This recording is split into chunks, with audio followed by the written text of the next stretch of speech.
Hello students, good morning to all. Questions लिखे next, ठीक है। Calculate the coefficient of thermal conductivity. Calculate the coefficient of thermal conductivity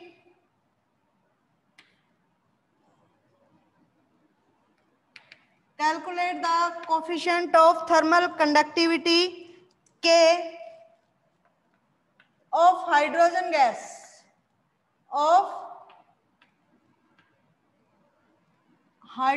gas if its coefficient of viscosity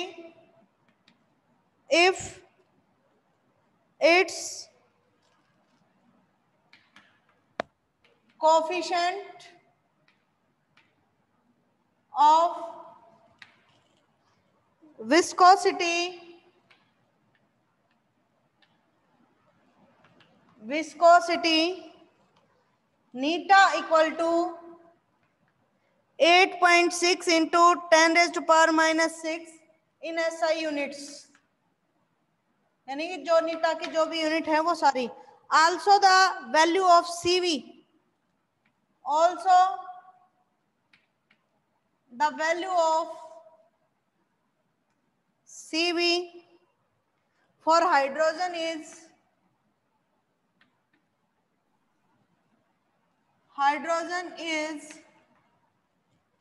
5/2R। क्या given है? Coefficient of thermal conductivity आपको निकालनी है, जो कि हम किससे डिनोट करते हैं? K से, ठीक है। और क्या है? हाइड्रोजन गैस गिवन है, जिसकी कोफिशिएंट ऑफ विस्कोसिटी यानी कि नीटा आपके पास गिवन है, और आपके पास CV की वैल्यू है हाइड्रोजन एटम के लिए 5/2।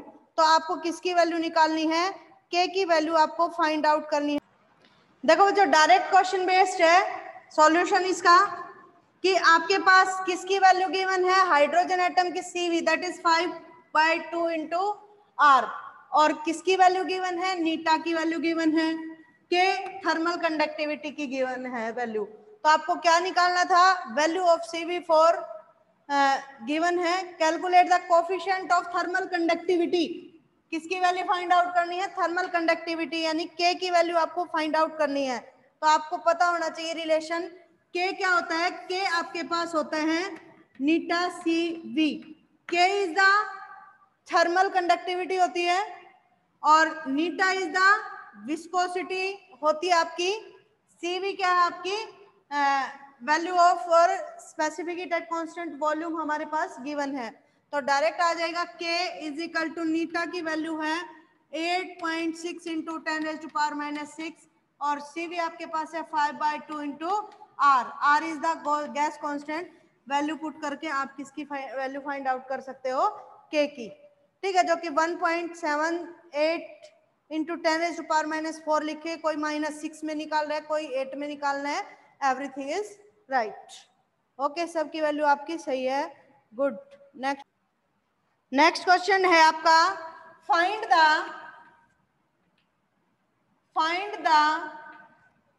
Diffusion coefficient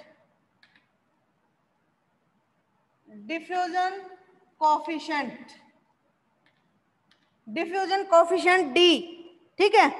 coefficient of hydrogen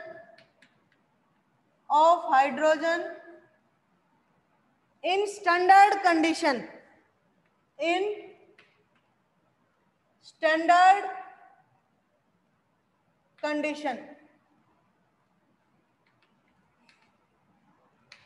if the free path of the molecule is, free path means mean free path, if the free path of the molecule is 1.6 into 10 raised to power minus 7 metre. ठीक है बच्चों, चलो करते हैं, किसी ने नहीं किया।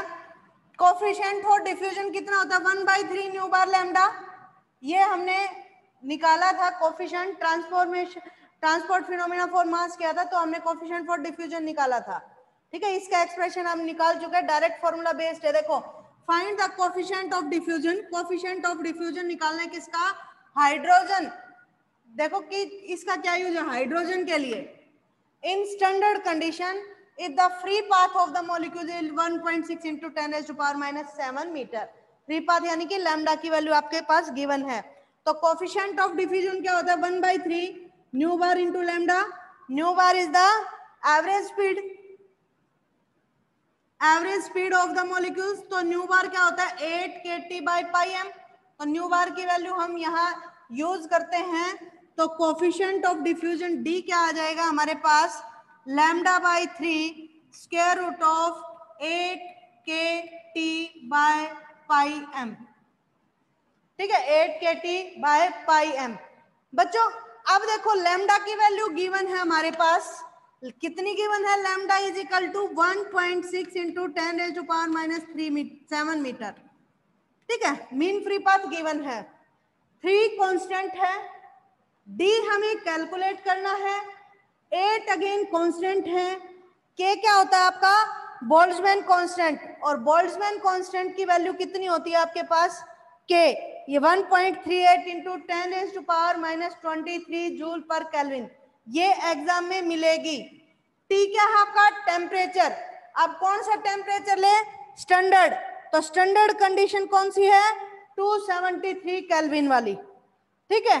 अब पाई कांस्टेंट है, बच गया क्या मास, तो मास क्या होता है हाइड्रोजन का मास होगा मॉलिक्यूलर मास। अब कौन सा हाइड्रोजन ले कितना ले कि भाई 1 मोल ऑफ हाइड्रोजन एटम ले लेते हैं। देखो थोड़ा सा यही समझने की बात थी यहाँ पे,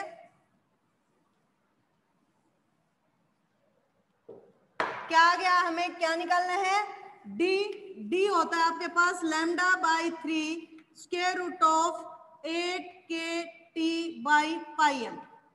एक एक पैरामीटर्स को हम देख के चलते हैं बच्चों। लैम्डा कितना है गिवन है already 1.6 into 10 raised to power minus 7 metre, K is the Boltzmann constant, और बोल्ट्जमैन कांस्टेंट की वैल्यू भी आपको मिलेगी 1.38 into 10 raised to power minus 23 joule per kelvin, ठीक है।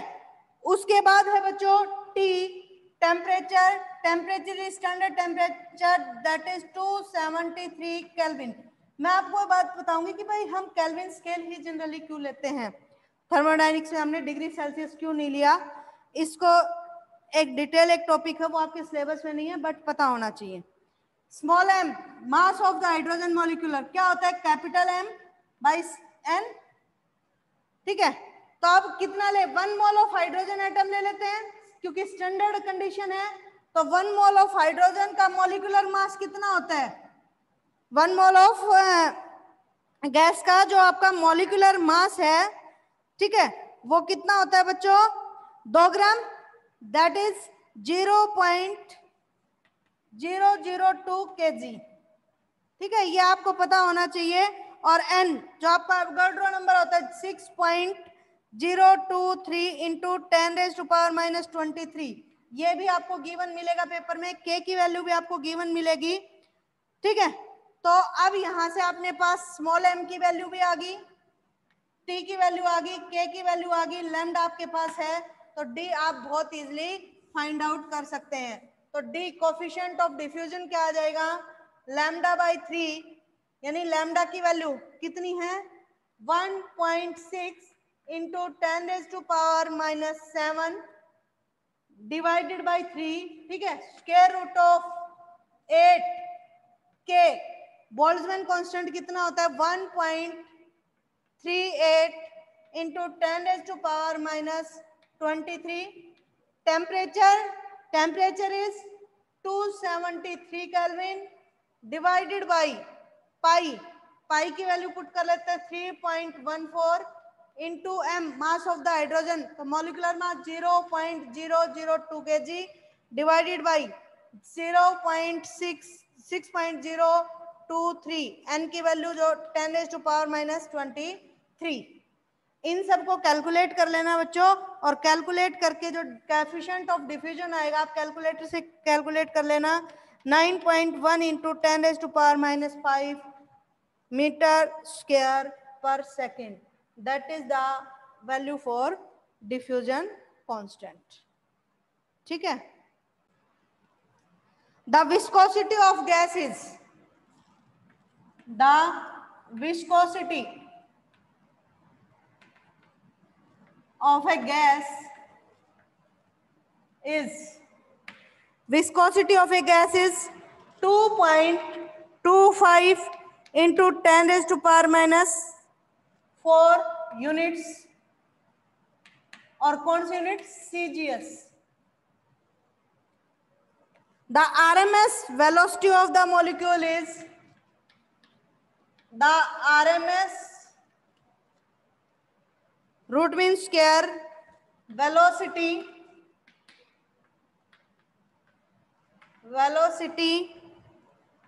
of the molecule is 4.5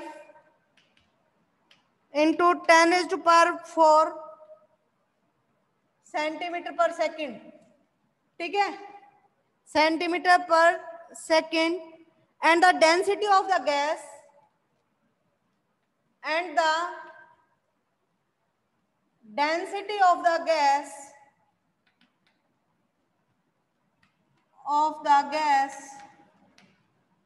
is, density कितनी गिवन है? 1 ग्राम पर लीटर।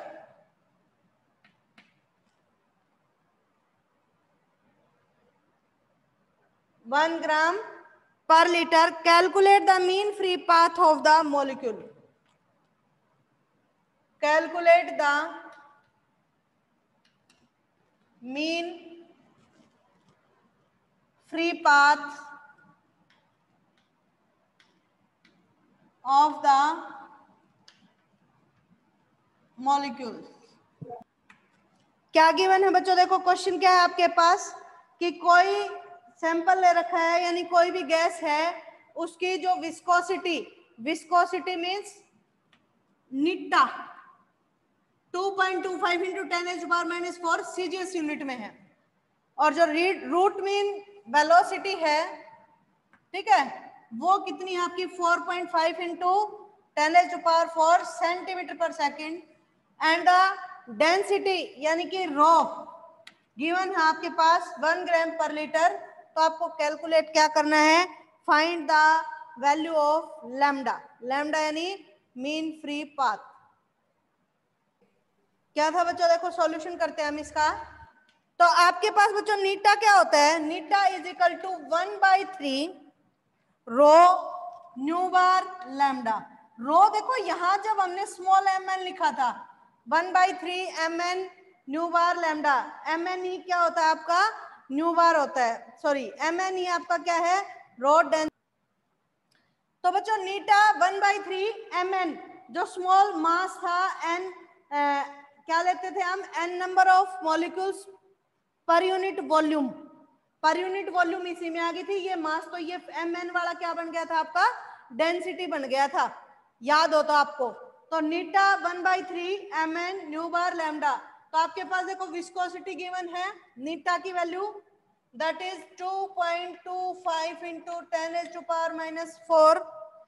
ठीक है, और निकालना क्या है आपको? लैम्डा। तो लैम्डा क्या आ जाएगा बच्चों? यहां से lambda is equal to 3 eta by rho nu bar. ठीक है, तो न्यू बार कितना गिवन है आपके पास? लैम्डा देखो नीटा गिवन है 2.25 इंटू 10⁻⁻4। रो डेंसिटी गिवन है कितनी है? 1 ग्राम पर लीटर। ठीक है, तो निकालनी किस में है? क्यूब सेंटीमीटर में, क्योंकि CGS यूनिट में। तो क्या लिख सकते हैं हम इसको? 10⁻³ ग्राम पर सेंटीमीटर क्यूब लिख सकते हैं। डेंसिटी आ गई। न्यू बार की वैल्यू कितनी है? 4.5 इंटू 10⁻⁴ सेंटीमीटर पर सेकेंड। आई थिंक ये भी और ये भी और ये भी नीटा भी, सब सीजीएस यूनिट में हमारे पास आ चुके हैं। इन सब की वैल्यू पुट कर दें तो वैल्यू पुट करते ही हमारे पास किसकी वैल्यू आ जाएगी, लैम्डा, यानी कि मीन फ्री पाथ की। बच्चों बात ये है कि आपको फॉर्मूले याद होने चाहिए तो आपकी न्यूमेरिकल सारी हो जाएंगी। तो लैम्डा क्या आ गया बच्चों, 3 आपका स्टैंडर्ड है, नीटा की वैल्यू आपके पास गिवन है,